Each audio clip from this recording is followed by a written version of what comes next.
তো আল্লাহ যদি তৌফিক দেয় কখনো বা আমার আব্বা চায় এখানে আমরা যদি দেবিদ্বারে কোনো সময় কখনো কোনো বাড়ি টাড়ি করি, আমার আম্মা হচ্ছে এই এলাকায় করবে, এটা হচ্ছে আমার আম্মার খুব একটা ইচ্ছা। এটা আঙ্কেল ভালো বলতে পারবেন, ওনার সাথে আমার সম্পর্ক অনেক আগে থেকে, 2009, 10, 11 সাল থেকে আমার নামাজে আসলে ওনার সাথে দেখা হইতো। হ্যাঁ, তানজিমের আব্বা, আমরা দুইজন একসাথে হাঁটতে যাইতাম। আমরা দুইজন একসাথে হাঁটতে ওই যে আপনার রিকফিল পর্যন্ত যাইতাম, এদিক থেকে ফুলগাছতলা পর্যন্ত যাইতাম। এই এলাকায় বেসিকলি আমার সাথে চলাফেরা যাদের ইয়াংদের থেকে তুলনায় আমার মুরব্বীদের সাথে আমার চলাফেরা হয়েছে বেশি, মানে এই এলাকার ক্ষেত্রে। আবার অন্য এলাকায় মানে কলেজ গেটে যখন যাইতাম ওখানে হচ্ছে আমার বন্ধু বান্ধব বেশি ছিল, আর এখানে ছিল আমাদের মুরব্বীদের সাথে চলাফেরা।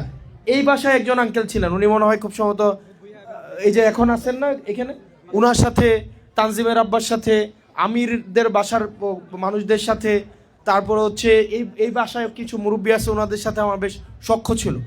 আপনার ফজর নামাজের পরে এই এলাকার সবাই ডায়াবেটিসের হাঁটান, এটা আমি জানি। হাঁটতে যান না? এবং সবাই ওই যে বাররার দিকে হাঁটতে যান। আপনারা বিভিন্ন দিন বিভিন্ন জায়গায় যাবেন, গিয়ে আপনারা শাপলা কলির প্রচারণা চালাবেন। কোন মার্কা? কোন মার্কা? বলবেন 12 তারিখ শাপলা কলি মার্কায় ভোট দিতে। আসরের পরে আপনারা বিভিন্ন গ্রুপ হয়ে বিভিন্ন বাসায় বাসায় যাবেন, নিজের গ্রামে যাবেন, শাপলা কলি মার্কায় ভোট চাইবেন। পারবেন না? রাতের বেলায় ঘুমানোর আগে মোবাইলটা হাতে নেবেন, মোবাইলটা হাতে নিয়ে আপনাদের আত্মীয় স্বজন আছে না, আছে কি না? এখানে তো একটা বাড়ির একটা মাত্র মালিক, আর বাকি 10 জন কি ভাড়াটিয়া, তারা বিভিন্ন গ্রাম থেকে আসছে, ঠিক কিনা? তার মানে আপনারা 10 জনের 10টা গ্রাম আছে, 10 জনের আবার 10টা বাড়ি আছে না? আপনাদের কাজ হচ্ছে আপনাদের বাড়িতে ফোন দিবেন, গ্রামে ফোন দিবেন, ফোন দিয়া শাপলা কলির পক্ষে আপনারা ভোট চাইবেন। পারবেন তো? পারবেন তো?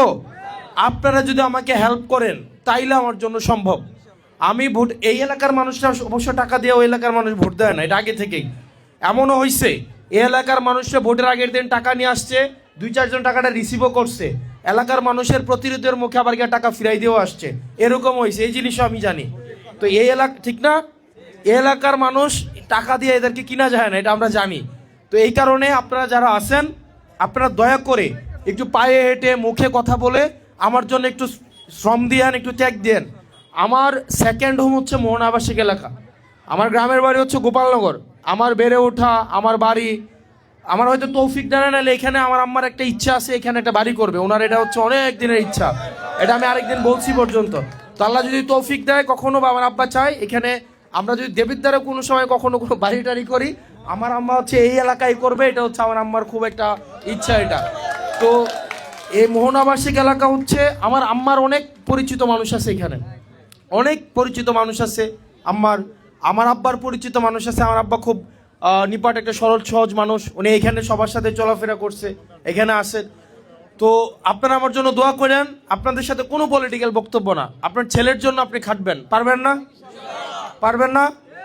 এখানে অনেকের সাথে আমার বন্ধুর পরিচয়, অনেকের জুনিয়র, আমি অনেক ভাই আছে তাদের সাথে আমার সম্পর্ক হচ্ছে আমি ওনাদের জুনিয়র, আবার অনেকে আছে যারা আমার জুনিয়র। আমার জন্য আপনারা খাটবেন না? খাটবেন তো?